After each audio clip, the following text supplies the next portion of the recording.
Yo, what's up guys? Welcome back to the channel, and today I'm going to show you how to troubleshoot Simple's investment issues in 2025. So if you're having issues with investments on Simple, this is going to be a video to show you a couple of ways that you can resolve that. So let's get into it.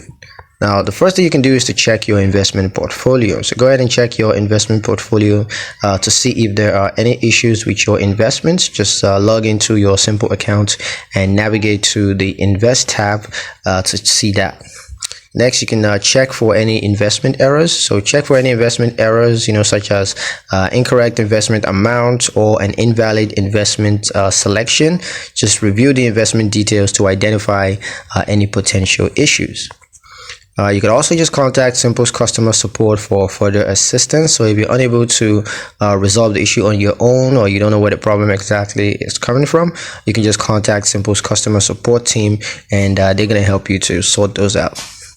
That's pretty much it on how to troubleshoot Simple's investment issues in 2025. I hope you guys liked the video. Hope you found the information useful enough. If you did, like the video, comment down below, let me know what you thought. Share the video with your friends and subscribe to the channel if you haven't done so already. And I'll see you guys in the next one.